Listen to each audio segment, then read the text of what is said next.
قم يا حبيب فإن الطريق بعيد وزادنا قليل وقوافل الصالحين قد سارت من بين أيدينا ونحن قد بقينا እኔ በኔ ህይወት በእያንዳንዳችን ወጣት በብዙዎቻችን እድሜያችን ለጋ በሆኑ ልጆች ውስጥ በልጅነታችን ትውስታ የሚመጣብን ረመዳን ለብዙዎቻችን መቀየር ምክንያት ይሆን ለብዙዎቻችን መስጊድ ጋር መቅረብ ይሆነ ለብዙዎቻችን ለዳዕዋ መቅረብ ምክንያት ይሆነ አብዛኞቻችን ወጣት ሆነን መስጊድ ጋር የተገናኘነው በረመዳን ረመዳን የበለጠ ቁርብ የበለጠ አላህ ጋር መገናኛ መድረክ ሆኖልናል ብዬ አስባለሁ።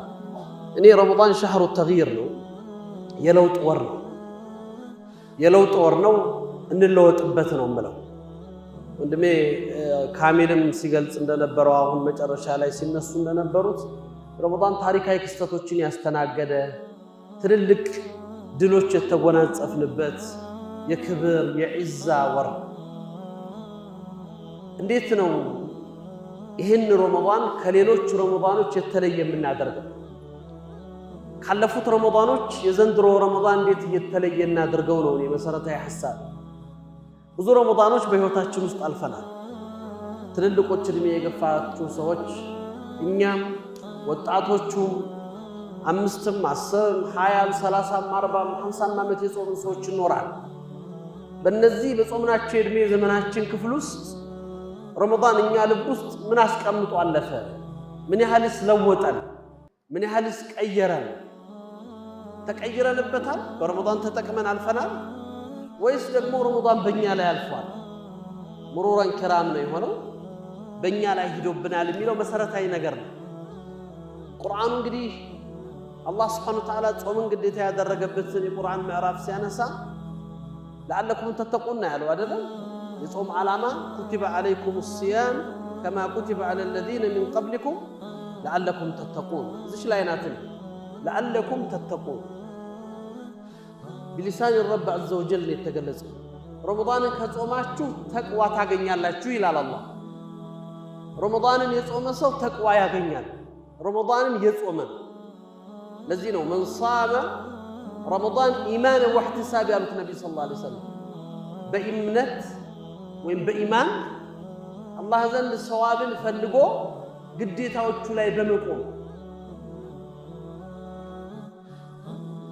ጾም የአላህ ብቸኛ ከገለጻቸው ኢባዳዎች ውስጥ አሶሙ ሊ ወአና አጅዚ ቢሂ ነው አይደለም።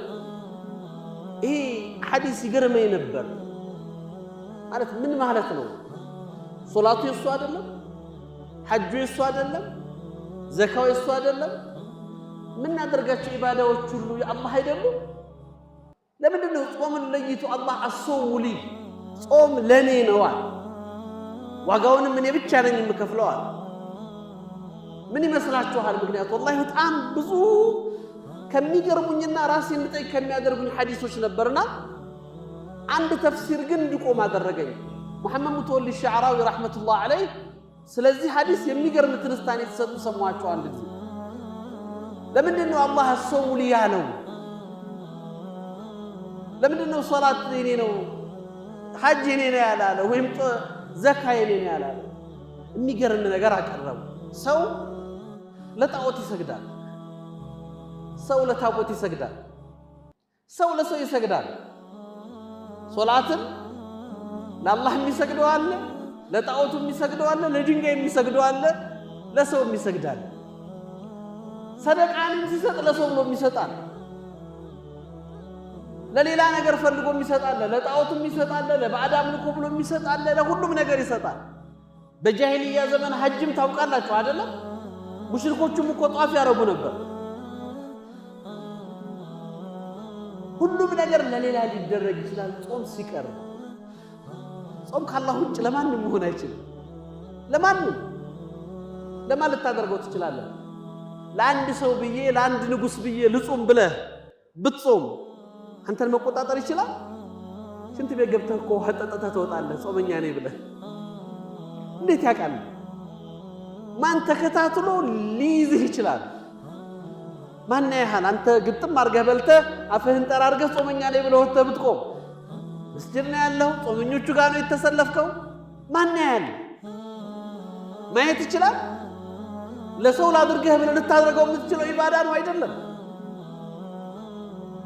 ሶላት እያየህ ለሰው ትሰግድለታለህ ሰው እያየህ ለሰው ትሰጥለታለህ ሌሎችም ነገሮችን ታረው ይችላል ጾም ግን አትችልም ከአላህ ውጭ አላህ ብቻ ነው የሚያይ ባንተና በአላህ መካከል ብቻ ነው ያለው ጉዳይ ጧት ከቤት ቁርስን ግጥም አድርገህ ወጥተህ ሙሉ ቀን መስጊዱ ነጾመኛ ላይ ብትል ከአንተን ከማመን ውጭ ምን አማራጭ አለኛ የለም እኮ አላየንህ የሚያይ አላህ ብቻ ነው ለዛ ነው አላህ Subhanahu Wa Ta'ala አሶሙ ሊ አለ ለኔ ነው የሚጾመው ጾም አለ አላህ ለማንም መሰጠት አይችልም ጾም ለአላህ ካልሆነ በስተቀር وانا اجزي لي ለዛም ነው ዋጋውንም እኔ ነኝ የምከፍለው አለ ብዙ ጊዜ ጾም ሶላት የማይሰግዱ ሰዎች ረመዳን ሲገባ ጾም ይጾማሉ አይደል ጾም ላይ ይገኛሉ ምናምን አሁን እነዚህ ሰዎች ጾመኛ ተብለው አላህ ዘንድ አጅር የሚያገኙ ሰዎች ናቸው የረሃብ አድማ የሚመታው ሰው ጾመኛ ነው እንደ ልቡዬ ያወራ እንደ ልቡዬ ያማ እንደ ልቡዬ ተናገረ የሚጾመው ሰው ጾመኛ ነው አይደለም አይሆንም ለዛ ኮኖ ان الجنه في باب ريان يدخل به الصائمون የተባለው ጾመኞች ብቻ የሚገቡበት ከነስሙ ረያን ነው ልቅ ነው በዱንያ ላይ ለአላህ ስትል ተከልክለሃል እዛ የሚከለከል ነገር የለም ላንተ ሁሉ ነገር ይከፈታል አይነ ሷኢሙን ተብለው ይጠራሉ ነው ያሉት ነብዩ ሰለላሁ ዐለይሂ ወሰለም ጾመኞች የታሉ የረሃብ አድማ ይመጡ አይደለም ተርበውና ተጠምተው ያሉ ሰዎች አይደሉም አይናቸው የጾመ አካላቸው የጾመ ልባቸው የጾመ ለአላህ ራሳቸውን ይሰጡ ይሄ ነው ጾም ምስጢሩ ለዛ ነው ለአላህ ተብሎ የሚጾም ጾም ነው ለዚህ ነው አላህ ለአለኩም ተተቁን ምክንያቱም ትልቁ የተቅዋ ድልድይ ነው አላህን እንጂ ማንንም አትፈራበት በጾም አላህን እንጂ ማንንም አትታዘብበት በጾም እሱን ፈልገህ ነው የሱን ምህረት ከጅለህ ነው እሱን ማግኘት የሱን ዋጋ ፈልገህ ብቻ ነው ድልድዩ ነው ወደ ተቅዋ መሸጋገሪያ ድልድይ ነው ለዚህ ነው አላህ ከጾማችሁ ተቅዋ ታቀኛላችሁ ግን በዘመናት በጾምናቸው ጾሞች ውስጥ አብዛኞቻችን ጾመን ሩቅ አትሉ የ10 ዓመቱን የ20 ዓመቱን ጾም አትቆጠሩት አምና ጾም የጾምን ሰዎች ሁላችንም ማለት ይቻላል አብዛኞቻችን ምናልባት ዘንድሮ ሰልሞ አዲስ ጾም የሚጾም ካልሆነ በስተቀር እንደው በትንሹ አምናን ጾመናል ከአምና እስካሁኑ ረመዳን ድረስ ምን ሰራ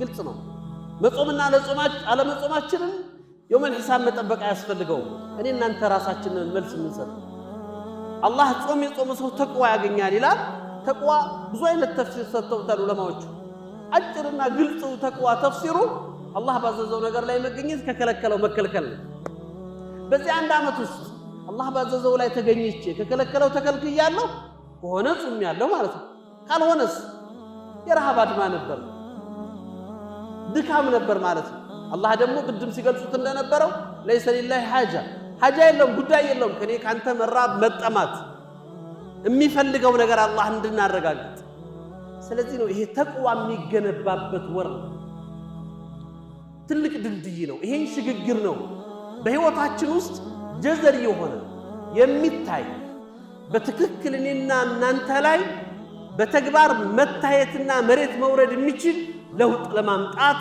ትልቁ ምዕራፍ ነው ረመዳን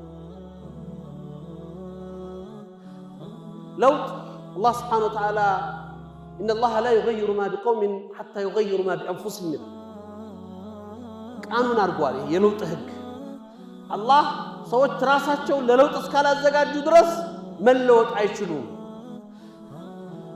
ለውጥ የኔን ያንተን ዝግጅት ይፈልጋል ለመለወጥ መዘጋጀታችን ለመለወጥ በተዘጋጀነው ልክ ነው ለውጥ የሚመጣው ለዚህ እኮ ነው በሐዲስ الصحيح في صحيح البخاري በተዘገበው ሐዲስ ላይ ነብዩ ሰለላሁ ዐለይሂ ወሰለም انما العلم بالتعلم والحلم بالتحلم والصبر بالتصبر እውቀት የሚመጣው በመማር ነው አሉ ሰው ማወቅን ስለፈለገ ያቀር እውቀት መጥቶ አንተን የሚያንቀህ ነገር ነው ግዴታ ልትፈልገው መሸቃው ልታይ ፈተና ውስጥ ልትገባ ይገባል ዝም ብሎ የሚመጣ ነገር ስላልሆነ ሶብረኛ ነው ብለህ ዝም ብለህ ሶብረኛ መሆን ስለፈለክ ትሆናለህ አትችልም ትግስት መለማመድ አለብህ በህይወት ውስጥ እየተፈተንክ ለአላህ ስትል እየተውክ እየመጣ እያነቀህ ቁጣህን እየተቆጣጠርክ ፈተናዎቹ እየመጡ እየተረገጥክ አላህን ለያልክ አላህን ፈልገህ የምትተዋቸው ነገሮች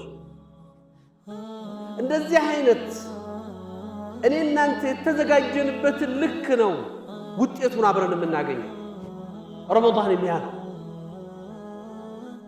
ስለዚህ እኔ ራሳችሁን ብዙ ጊዜ እናገራለሁ ረመዳን ሲመጣ ሐቂቃ ምክንያቱም ራሴ ጋር ከምጣላበት ጉዳዮች ውስጥ ስለሆነ ሰው ረመዳን መስጊድ ሞልቶ ከረመዳን ሲወጣ አይከፋው ነገሩ ሸይጣን ቃል ኪዳን ገብቷል ወለቀድ ظن ኢብሊስ ይላል አይደል ቁርአን ኢብሊስ ጠረጠረ ይላል የሱ ወዳጆች የሱ ጓደኞች ዛሬ እሱ ስለታሰረ እንጂ የተውት እንደማይተውት ያውቃል ፈተበዑሁ ኢላ ፈሪቀን ሚነል ሙእሚኒን አው ሚነል ሙስሊሚን አማኞቹ ሲቀሩ ሌሎቹ ተመልሰው ይወጣሉ ወዳጃቸውን አይተው አንተ ስለጠፋኸኛም መስጊድ ገባን አንተ ስትመጣኛም ወጣን ብለው ይመጣሉ ወለቀድ صدق ظن ኢብሊስ ነው አይደለም የሚለው ኢብሊስ ጥርጣሬው ሆነ እንደማይከዱት እርግጠኛ ነበር ነው የሚለው ቁርአን ላይ ወዳጆቹ አይከዱትም ገብተው እንደማይቀሩ ያውቃል እሱ ስለሌለ ማሳለፊያ ጊዜ ማሳለፊያ መተዋል መስጊድ ተመልሰው ሄደዋል እንደዚህ አይነት ሰዎች እንዳንሆን ረመዳን መጥቶ በህይወታችን ውስጥ ትክክለኛ ለውጥ ውስጥ ገብተን እንድንመጣ ፍረስ ነው አልፍርሳ لا تتكرر ይላሉ ይሄ እድል አጋጣሚዎች በህይወት ውስጥ አይደጋገሙ ምክንያቱም በደረስን ይፈልጋሉ ያጋጣሚ ምክንያቱም አምና የነበረ ዘንድሮ የለም ፍርሳውን አሳልፎታል ያለፈው ሰው ከተጠቀመበት ውጭ ቅድም እንዳልነው ዛሬ መድረሳችንን አናቅም ከደረስን በኋላ መጨረሳችንን አናውቅም ማን ነው የሚጨርሰው ረመዳን እኔ ሐቂቃ ሰው ልጅ አላህ ድሮ በታሪክ እንድንማር ቁርአን 3/4ኛውን ስትመለከቱት ቀሰስ ነው የሚያወራው ያለፉ ሰዎችን ህዝቦች ታሪክ ነው የሚያወራው ዛሬ ግን አላህ ይሄ ቁርአን ያልገባውን ትውልድ ቁርአን እንዲያናግረው አልፈለገም ባይንህ የምትሰማው ነገር እንዲያናግረህ ፈለገ እስቲ ተመልከቱ ትናንትና የዛሬ ወር ቱርክ ላይ የደረሰውን አደጋ ምንድነው የሆነው አስባችሁታል ከምራችሁ ቆም ብላችሁ አይታችኋል አንድ ደቂቃ ከ26 ሰከንድ የፈጀ የመሬት መንቀጥቀጥ የመጀመሪያው አንድ ደቂቃ ነው ሁለተኛው 26 ሰከንድ ላይ ተቀጠቀጠው አንድ ጀርመንን የሚያክል ሀገር ነው የወደመው ጀርመንን የሚያክል ሀገር ወይም ደግሞ የሁለት ሊባኖስን ሁለት የሚያክል ሀገር ብዙ አረባት ሀገራቶች ተጠራቅመው እነሱን የሚያክል ሀገር ከነሙሉ ንብረቱ ነው የጠፋው በአንድ ደቂቃ ከ26 ሰከንድ እናታችን አይሻ ነብዩ ሰለላሁ ዐለይሂ ወሰለም ጠይቋቸው ያ ረሱላህ መታ ተዘልዘሉ الارض አሉ መሬት መቼ ነው የምትንቀጠቀጠው አሉ እናታችን አይሻ ነብዩ ሰለላሁ ዐለይሂ ወሰለም መልስ መለሱ እንደማ يكثر الخبث ቆሻሻው ሲበዛ إذا ألا فجارها من أبرارها فاجروቹ ከአብራሮቹ ከኸይረኞቹ ሲበዙ فيقول الله سبحانه وتعالى للأرض تزلزلي الله مريتن تنقطقጭ ይላታል عقابا لهم يا أمنا ለሰዎች ቅጣት ነው ይላል تذكرة للمؤمنين وعقابا للكافرين ለአማኞች ማስታወሻ ለካሃዲዎች መገሰጫና መቀጫ አድርጎ ነው የሚወርዳት እዛ ለቁርአን ولنذيقنهم من العذاب الأدنى دون العذاب الأكبر لعلهم يرجعون ትንሽ ዋቅታቸው ትንሽ አይነት አላህ ولنبلونكم بشيء على الله ለአላህ شيء ነው ይሄ ምክንያቱም ሙስተሂል እኮ ነው አስቡትማ ይሄንን የሚያክል ግዙፍ ሀገር ከ80 ሺህ በላይ ህንጻ እኮ ነው የወደመው ከ80 ሺህ በላይ ህንጻ ኢትዮጵያ ውስጥ 80 ሺህ አይደለም 10 ሺህ ህንጻ አለ 80 ሺህ የሚያክል ህንጻ ነው የወደመው በአንድ ደቂቃ ከ26 ሰከንድ እነዚህን ህንጻዎች ለመገንባት ምን ያህል ዘመናት ፈጅቷል ምን ያህል ዓመታት ወስዷል? ምን ያህል ዕውቀት ፈሷል? ምን ያህል ገንዘብ ወጥቷል? አስቡት። ሀዛ ሱነት አላህ ቅጣት አያርግባቸው። ምናልባት ቱርክ ለዓለም ኡማ ለኡመት الإسلامية ተስፋ ከምንጥልባት ሀገር ውስጥ ናት። ግን አላህ አሳይ ሰዎች ቢማሩበት ብሎ አመጣ ማለት ዱንያ ማጠቃላይ ዝም ብላችሁ ሩቅ አትሄዱች ናት።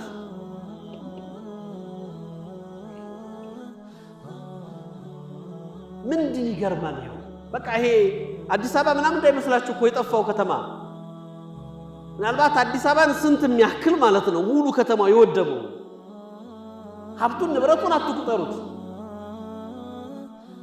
80 ሺህ ህንጻ 2 ሚሊዮን ሰው ተስተፈተፈ አካባቢው ሙሃጅር ነው 50 ሺህ ሰው በላይ ሞቷል በመቶ ሺዎች ሰው ቆስሏል ወላጅ አልባዎች በሺዎች የሚቆጠሩ ቤተሰቦቻቸውን አጥተዋል በአንድ ደቂቃ ከ25 ሰከንድ ቀናት አልፈጀ ወራት አልወሰደ ይሄ ነው አላህ سبحان الخالق جلت عظمته جلت قدرته ጌትነት እሱ ላይ ነው የሚያምር ኃያልነት እሱ ላይ ነው የሚያምር አይነ الجبابرة የታሉ የቁዋ ባለቤቶች ቱርክን አስታውሷት ትናንት ኮቪድ በመጣን ጊዜ እና አሜሪካና አውሮፓ ሀገሮች በኮቪድ ተፈትረው ለነሱ እርዳታ የሰጠች ሀገር ናት ኦክሲጅን የላከች ሀገር ናት ማክስ የላከች ሀገር ናት ራሷን ተቆጣጥራ ለሌሎች የተረፈች ሀገር ናት አልቻለች ቁድረት الإله በምን ይቋቋሙ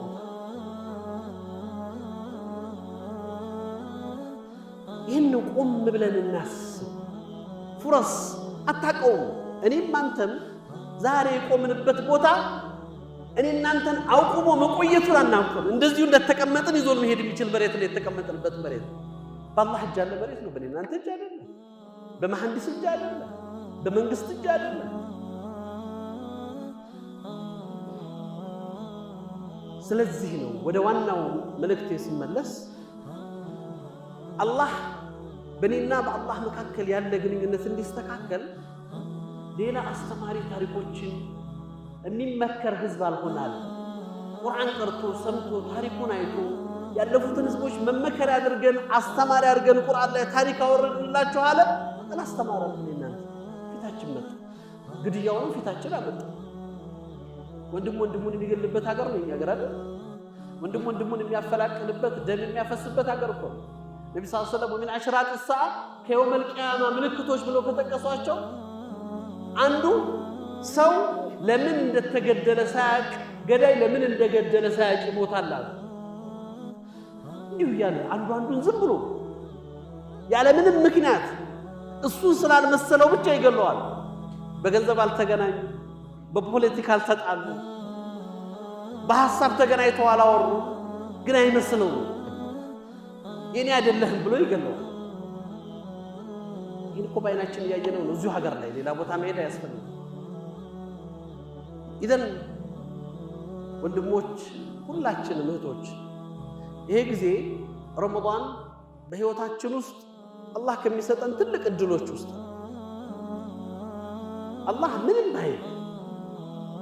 ምንም ባያደርግ እንኳን ቁርአን አውርዶበት እንኳን ለይለተል ቀድር ብሎ ተናግሮበት እንኳን ጉፍራንና ምህረት ያለበት ወር ነው ተብሎ አይደለም ረመዳን ብቻ ትልቅነቱን ስለተናገረ እኮ ይበቃል ለሚያምን ሰው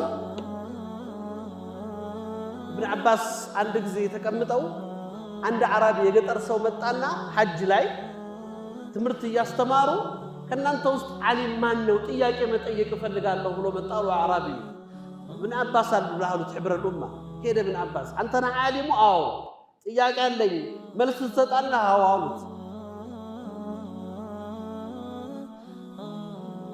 ስለ ርዝቅ ነው የጠየቃቸው ስለ ርዝቅ ስለዚህ ሳይጠይቃቸው የቁርአን አያት ልቅራ አላህ ያወረደው የቁርአን አያት ልቅራ አሉት አላህ ቁርአን ማውርዷል አላቸው አውርዷል ወርዝቁኩም ፊ السماء ርዝቃችሁ ሰማይ ላይ ነው ያለው በማንም እጅ አልተደረገም በአላህ እጅ ነው ያለው ሲሉት በደስታ እየዘለለ ሄደ ይባላል አልহামዱሊላህ ርዝቄን ለማንም ያላደረገ ጌታ ምስጋና ይገባው ይላል አራቢ እኮ የገጠር ሰው እኮ እኔ እናንተ ጨንቆናል በሰው እጅ መስሎናል በሆነ ሀብታም እጅ መስሎናል በሆነ ባለስልጣን እጅ መስሎናል የለም ፍሰማ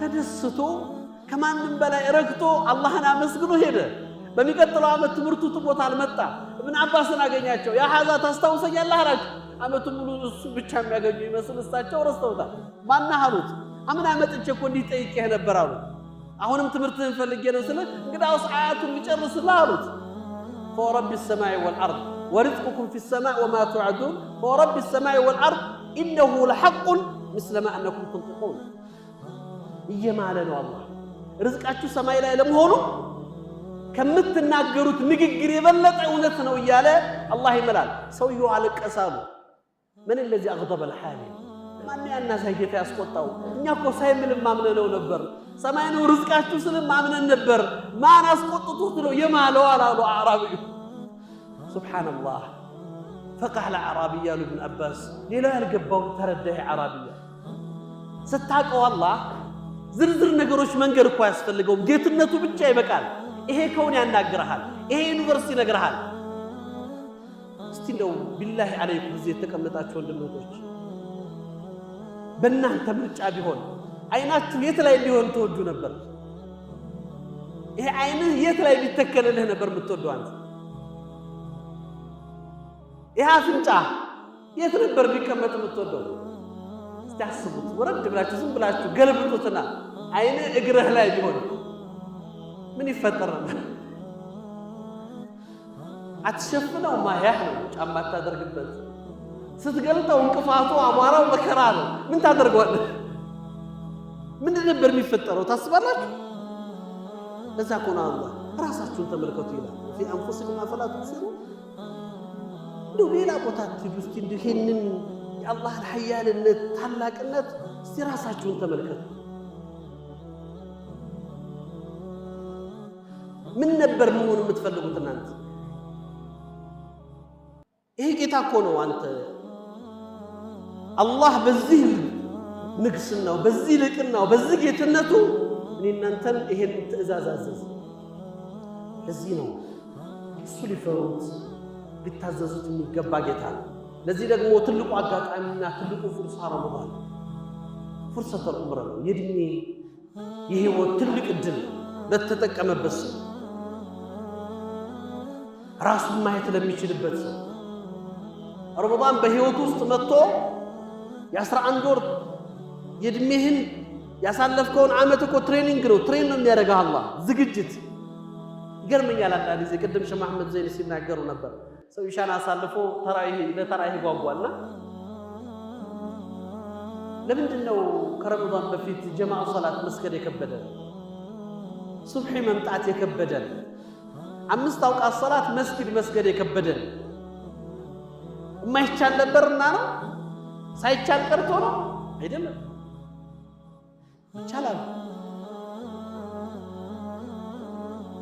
ማሳያው ግልጽ ነው ረመዳን መጣ ያ ዙር ሶላት ጀማዓ መስገድና ወይም በወቅቱ መስገድ የሚገብስደው ሰው ተራዊህ 20 ረካዓ ይሰግዳል 8 ረካዓ በጁዝ ይሰግዳል 1 ሰዓት ያለለት ደግሞ ተሐጁድም ይሰግዳል ያ ትናንትና ፈጅር መስጊድ መምጣት የከበደው ሰው እኮ ነው ምን ተለወጠ ዛሬ ያው ነው አንተ ነህ ያለው ጊዜው ነው ምንድነው ምክንያቱ ይሄ ሌላ መድረሳ ነው አላህ የሚለን ነገር ወቁት በፊትም አላህ ያዘዘን ትእዛዛቶች በህይወታችን ውስጥ ከባድ ሆኖ አልነበረም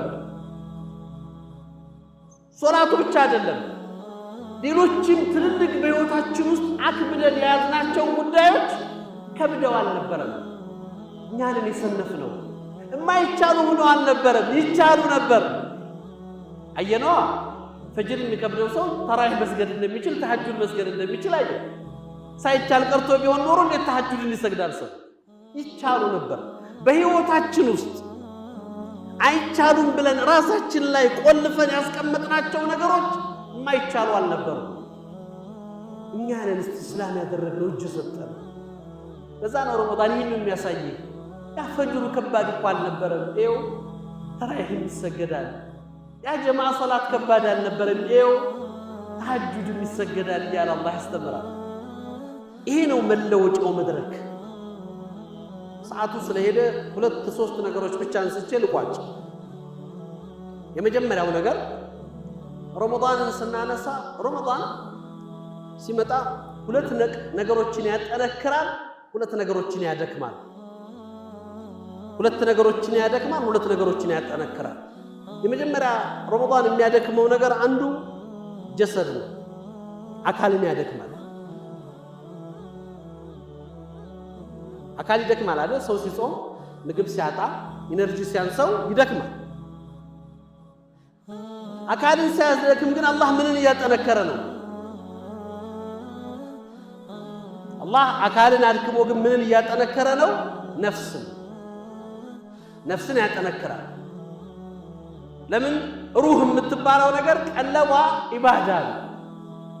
በሌላው ጊዜያት በምግብ ተሸፍኖ ሰው ይበላል፣ መጠጣት ሲያምረው ይጠጣል፣ ሻህዋውን ማራገፍ በፈለገ ቁጥር ያራግፋልና እየዘጋ ሩህ ቀለቧን ታጣለችና ትከሳለች፣ አቅም ያንሳታል። ስለዚህ ሰው እንደ ልቡ ነው የሚሄደው። ያ ማለት ምንድነው? እኔ እናንተ ይሄ ውጭ አካላችን ይሄ ስሪቱ አፈር ነው አይደል? አፈር እኮ ነው፣ ሌላ የለው። ከወርቅ ነኝ ይላል። ዛሬ እኮ የሚያሳዝነው ይሄ ነው። እኔ ወርቅ ዘሬ ወርቅ ነው፣ ዘሬ እኔ ዳይመንድ ነው የሚለው ሁሉም ያፈር፣ ሁሉም ያደም ነው። ግን ከኔ ዘር በላይ እያለ ይፎክራል። ምን እንደሆነ አናውቅም። አላህ ሙስተዓን። ቆሻሻ ተሸክሞ የሚሄድ ፍጡር ዘሬ ከኔ በላይ የኔ ዘር ምርጥ ዘር ምናምን። ይሄ ማን አፈር ነህ? አባትህ አደም ነው፣ አደም ከአፈር ነው። ሌላ ምንም የለህም። ሁሉም ቅድሚያቱ ሲቆጠር አፈር ነው። ምንድነው ልዩነት? ይሄ ተራ የሆነ የጠባብ ፉከራ። ሙስሊም መቼም በእንደዚህ አይነት ነገር ውስጥ ያለ እኔ ኦሮሞ ነኝ እኔ አማራ ነኝ ምናምን እያለ እንደዚህ አይነት ተራ ጀብደኝነት ውስጥ የሚሆን ካለ እስልምናው የረሳ ሰው። ሙሚን በቀበሌ አይታጠርም። ሙሚን በሰፈር አይታጠርም። አይደለም ሰፈር ዓለም ያንሰዋል። ሙሚን ዓለማዊ ሆኖ የተፈጠረ ነው። ስለ ዓለም የሚጨነቅ ነው ሙሚን። መንደር ውስጥ አይቀርም ሙሚን። ሰፈርተኛ አይሆንም። በቡድን የሚኖር አይደለም ሙሚን። ይዘን እዚህ የተፈጠርንለት ይሄ አካል አፈር ነው። አፈር ስለሆነ ብዙ ጊዜ አፈር ጋር ነው የሚገናኘው። ስጋው ምኑን ቅጠሉን ይፈልጋል። እሱን ሲያበዛ ደግሞ ይደክማል። ሩህ የምትባለው ነገር ደግሞ ዑሉዊ ናት አይደለ? ሰማያዊ ናት። ፈውቅ ነው ሩህ። ስለዚህ ቀለቧ ያለው ከኢባዳ ጋር ነው። ቀለቧን የምትፈልገው ለዛ ነው እኮ ብዙ ጊዜ ሰዎች ረመዳን ሲመጣ ሰው መስጊድ ለምን ይገባል? መስጊድ የሚገባው ሸይጣን ስለሚታሰር ብቻ ነው? ላ ሸይጣን ታስሮም እኮ በየመንገዱ ብዙ ፈሳድ የሚሰሩ ወንድሞች አሉ። ታዲያ ምን ሆነው ነው? በሽተኛ ነፍስያ ያለው ሰው ሸይጣንም ታስሮ አይቆምም። ልክ ይሄ ሰው አካሉ ሲደክም ሰውነቱ ምግብ ሲያጣ ሩህ ቁዋ ታገኛለችና ቀለቧን ፍለጋ ትሄዳለች። ይሄ ነው መሰረታዊ ነገር። አካልን አልክሞ ሩህን ያጠነክራል። እነዚህ ሁለቱ ነገሮች መሰረታዊ ስለሆኑ እነሱ ላይ ልቁም። ቅድም ሲነሱ የነበሩትን ነገሮች አስቡ። ለዛ ነው ምስጢሩም ያ ሰው ልጅ ነፍስያውን ማሸነፍ ከቻለ ጠላት አይከብደውም። እኛ የነፍስያ ባህሪያ ስለሆነ ነው ጠላት የከበደን። የምንፈራው ነፍስያችን ዝቅ ስላደረገን ነው፣ እዛው ስለጠፋብን ነው። ልክ ከዚህ ከነፍስያ ባርነት ሰው ተሐሩር ውስጥ ሲገባ ነፃነት ሲያገኝ አቅሙ ይገለጣል። ለዚህ እኮ ነው ትልልቆቹ ድሎች የመጡት። بدر الكبرى فتح مكة قادسية عين جالوت نحروان فتح قبرص فتح أندلس فتوحات بس لمنا تاريخ تللك دلوش የሚባሉት برمضان የተገኙት ምንድነው የተፈጠረው? ምንድነው ሚስጥሩ? ለመድከም በነበረባቸው ጊዜ ቁዋሉ መሸነፍ በነበረባቸው ጊዜ ድልን ተጎናጸፉ። ሰይፍ ይዘው እኮ ነው የታገሉት። ሰይፍ ይዘው በስተረይስ ይዘው ነው ሚሳኤል ወርውረው ነው በቢኤም ተወራውረው አይደለም። ሰይፍ ቁዋ ኃይል የሚፈልግ ጾመኛ ሆነው እንዴት ያሸንፋል? ይኸው ራስን ማሸነፍ ከቻልክ ጠላት ላንተ ከባድ አይደለም። ወለቀድ ነሰረኩም الله ببدر وانتم اذلة ይላል። ምንድነው አዝላ? በበድር ላይ የረዳናችሁ ጊዜ አስታውስ ይላል። እናንተ አዝላ ለአላህ በተወረዳችሁ ጊዜ እናንተን ከፍ አደረግናችሁ፣ ልቦቻችሁ ለአላህ ዝቅ ባሉ ጊዜ ከፍታን አጎናጸፍናችሁ ይላል። ይሄ መስከነተል ቀልብ ለአላህ የተደረገ መተናነስና ተዋዱ መዋረድ ዝቅታ ያን ስትሆን ከፍ ያደርግሃል። አላህ ኃይሉ ሌላ ነው። ሚስጥሩ የአላህ እርዳታ ነው። ቁዋ ሲሰማ ጉልበት ሲሰማ የውመ ሁነይን ጊዜ ይላል አላህ ቁጥራችሁ ባስደነቃችሁ ጊዜ ኃይላችሁ ጉራ በጨመረላችሁ ጊዜ ሰበርናችሁ ይላል አላህ። ለአላህ ዝቅ ስትል እሱ ከፍ ያደርግሃል። ነፍስህ ለአላህ ስትገዛና ስትተናነስ አላህ አንተን ያነሳሃል። ከአካል ባርነት ነፃ ወጥተሃል። ከዚህ ከስሜት ከሻህዋ ባርነት ተላቀሃል። ረመዳን ይህ ነው ተህቂቅ ሊያደርግ የመጣው። ይህን ሊያረጋግጥ ነው የመጣው። ሰው በትክክል መጾም ከቻለ ተሐርሩር ይወጣል፣ ነፃነትን ይጎናጸፋል። ሁለተኛና የመጨረሻው ሁለት የሚያደክማቸውን አንድ የሚያደክመውና አንድ የሚያጠነክረው ምንን ያደክማል? ረመዳን ከመጥፎ ጓደኛ ያለያያል። ለምን ሰው መስጊድ መግባት ሲጀምር እነዛ ጫት ቤት የሚያገኛቸው ኸምር ቤት ቁማር ቤት የሚያገኛቸውን ሰው ትቶ ነው መስጊድ የሚመጣው። ጾሞ በባህሪው ቀለቡን ፍለጋ መስጊድ እየረዳ ይዞት ይመጣል። መጥፎ ጓደኞቹ ጋር ይላቀቃል። ማን ጋር ይገናኛል? የአላህ ባሮች ጋር። እነዛ አወለ ሶፍ ተደፍተው አላህን የሚለምኑ ደጋግ ባሮች ሳሊ ወንድሞች ጋር መልካም ጓደኛ ጋር ያገናኛል። አላህ ከመጥፎ ያደክምና ጠንካራ ጓደኛ እንድትፈጥር አንዱ እድል ይሰጣል። ያንተ ጓደኞች እነዚህ ናቸው። እዚህ ሌሊትና ቀን መስጊድ ላይ የምታገኛቸው አላህን የሚገዙ በዲን የታነጹ አላህን ፈራ የሚሉት ወንድሞቼ ጓደኞች እኒህ ናቸው። እነዛ ያንተ ጓደኞች አይደሉም ነው የሚለው አላህ። ያለያየሃል እድል ነው የሚሰጥህ አላህ። አንድ ወር ነብዩ ሰለላሁ ዐለይሂ ወሰለም አደላላህ ተዕሊም የሰጣቸው ወስቢር ነፍሰከ መዐ الذين يدعون ربهم بالغداة والعشي ፊትህን አታዟዙር። አይንህ ወዲያ ወዲህ አይፈልግ። ትልልቆቹን ባላባቶቹን እና አቡ ጀህልና ኡመያ ምናምን እያልክ ሐትይ ወስቢር ነፍሰከ መዐ الذين يدعون ربهم بالغداة والعشي እዛ ሌሊትና ቀን አላህን እየተገዙ የተለፉ ደካማ ሰዎች ናቸው ያንተ ወዳጆች አላወጣው። ጓደኞች እነሱ ናቸው። ሌላ ቦታ አትሄድ።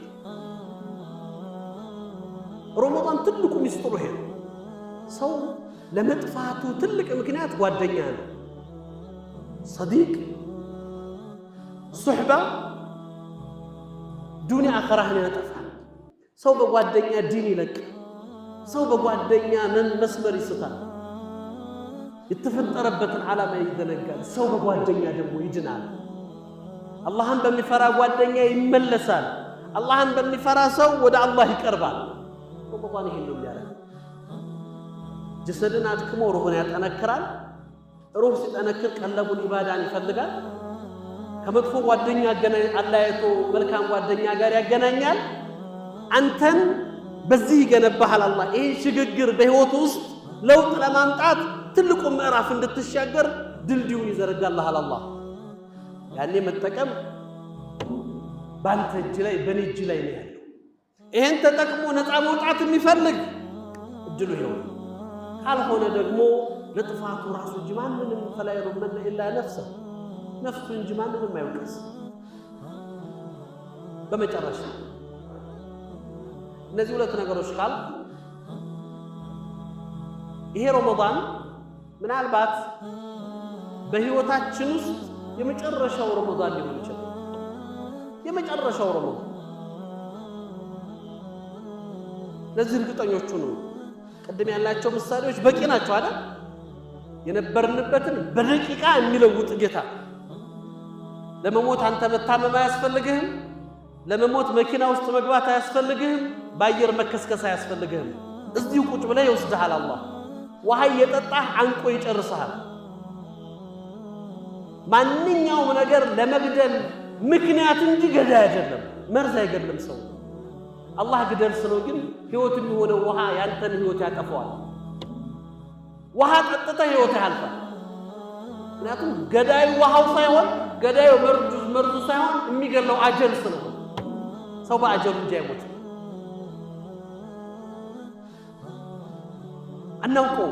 ይሄ ረመዳን የመጨረሻ ረመዳናችን ሊሆን ይችላል። ነብዩ ሰለላሁ ዐለይሂ ወሰለም አንድ ሰው አላህ ጋር የሚያምርና ትክክለኛ ሶላት ለመስገድ እንዴት ልስገድ ብሎ ሲጠይቃቸው ሰሊ ሰላተ ሙወድዕ ነው ያሉት አይደል? ይስንበት ሶላት ስገድ። ዙሁር ስትሰግድ ያሁኗን ዙሁር አሱር እንደማደርስ እርግጠኛ ሆነ ስገዳት። አላህ ጋር የምትገናኝባት የመጨረሻ ሶላት እቺ የዙሁር ሰዓት ልትሆን ትችላለች። ሐቂቃውም እኮ ነው አይደል? ከዚህ ወጥቶ በሰላም የሚመለሰውን አላህ ብቻ እኮ ነው የሚያውቀው። ብዙዎች ወጥተው ቀርተዋል አይደል?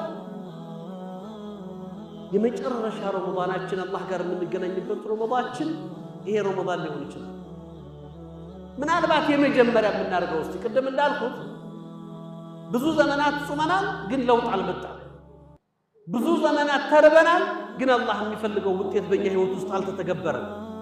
ስለዚህ እንደ መጀመሪያም ዓመት እንደሚጾም ሰው ራሳችንን እናስብስ። ተጀሩድ አድርገን ለአላህ ራሳችንን እንስጥስ። ጾመኞች ሶስት ናቸው ይላሉ ኢማም ገዛሊ። አንደኛው ጾመል አዋም ነው ይላሉ፣ የብዙሃኑ ጾም ከምግብና ከመጠጥ የሚከለከለው ጾም፣ አብዛኛው ሰው የሚጋራበት ጾም። አፉ አይጾምም፣ አይኑ አይጾምም፣ ጆሮ አይጾምም፣ ሐራሙን እያየ ማዳን እየተናገረ ያሳልፈዋል። ሁለተኛዎቹ ጾመል ኸዋስ አሉ፣ ኻስ የሚባሉ የልዩ ጿሚዎች አሉ ይላሉ። እነዛኛዎቹ አይናቸውም ጾሟል፣ ጆሮአቸውም ጾሟል፣ እጃቸውም ጾሟል፣ አላህ ከሚከለክለው ነገር ሁሉ ተከልክለዋል። ሶስተኛ አይነት ጿሚዎች አሉ ይላሉ፣ ኸዋሰል ኸዋስ ይሏቸዋል። የልዩ ልዩ ጿሚዎች ናቸው ይላሉ። አካላቸው አይደለም ልባቸው ለአላህ ወቅፍ ይሰጣሉ።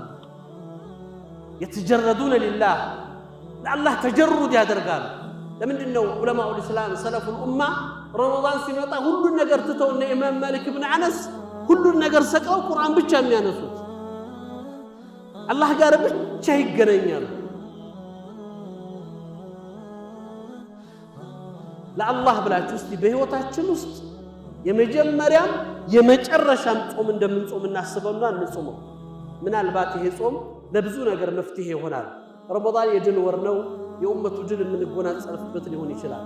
ረመዳን የቁርአን ወር ነው። ቁርአን ጋር ልቦቻችን ተከፍተው አህለል ቁርአን ከሚባሉ ሰዎች የምንሰለፍበት ሊሆን ይችላል።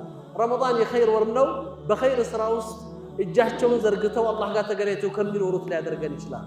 ስለዚህ ጾምን በዚህ መንፈስ እናስበውና ለለውጥ ተዘጋጅተን ረመዳንን በለውጥ እንጾመው የሚል መልእክት ነው ያለኝ።